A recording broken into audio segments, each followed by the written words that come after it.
Môre, dit is 16 September en vandag moet ek regtig met jou praat oor 'n keuse wat jy nou hierdie oomblik maak. Jy maak hom of jy dit besef of nie. Kom ek wys jou iets uit Genesis wat gaan verander hoe jy na alles kyk vandag. In Genesis 2 vers 9 staan daar geskrywe: En die Here God het allerlei bome uit die grond laat uitsprei, begeerlik om te sien en goed om van te eet.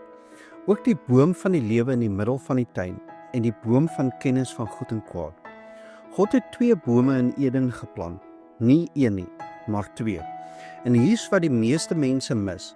Ons eet vandag nog elke dag van een van hierdie bome. Daardie woord Eden in Hebreëus is Eden. Dit beteken paradys, plesier en vreugde. Maar hier's die ding, paradys het 'n keuse reg in die middel gehad. Vrye wil was nie 'n ongeluk nie, dit was God se ontwerp. Luister mooi. Die boom van die lewe het ewige lewe in stand gehou deur sy vrugte.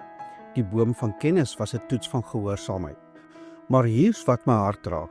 Adam het gekies om van die verkeerde boom te eet en Jesus moes aan 'n hout hang om reg te maak wat Adam gebreek het.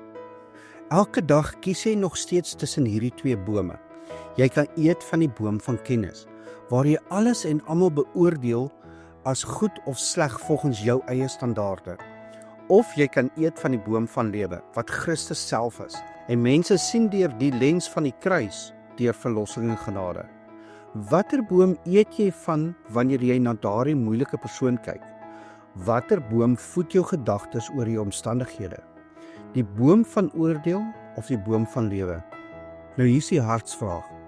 Watter vrugte bring jy nou in jou lewe voort? Want watter boom jy ook al van eet, dit is die vrugte wat jy gaan dra.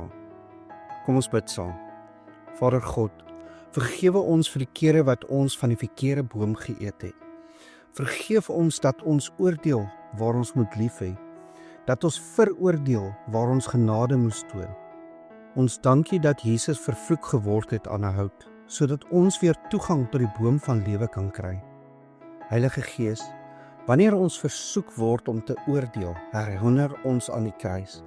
Wanneer ons wil veroordeel, wys ons u barmhartigheid. Help ons om mense te sien soos u hulle sien. Nie as goed of sleg nie, maar as geliefde siele waarvoor Jesus gesterf het. Verander ons harte, Here. Laat ons daagliks eet van die boom van lewe wat Christus is. Laat sy lewe deur ons vloei, sodat ons die vrugte van liefde en vrede en vreugde en geduld en vriendelikheid en goedheid, getrouheid en sagmoedigheid en selfbeheersing kan dra. Ons bid al hierdie dinge in Jesus se magtige naam. Amen. So, spreek vandag hierdie waarhede oor jou lewe. Ek kies om vandag van die boom van lewe te eet. Ek gaan mense sien deur die oë van genade. En die kruis is my wysheid en my krag. En onthou, jy is dalk die Bybel wat iemand vandag moet ontmoet. Die kruis was nie 'n fout nie. Dit was al die tyd die plan. Gaan eet van die regte boom. Ek hoop jy het 'n geseënde Dinsdag.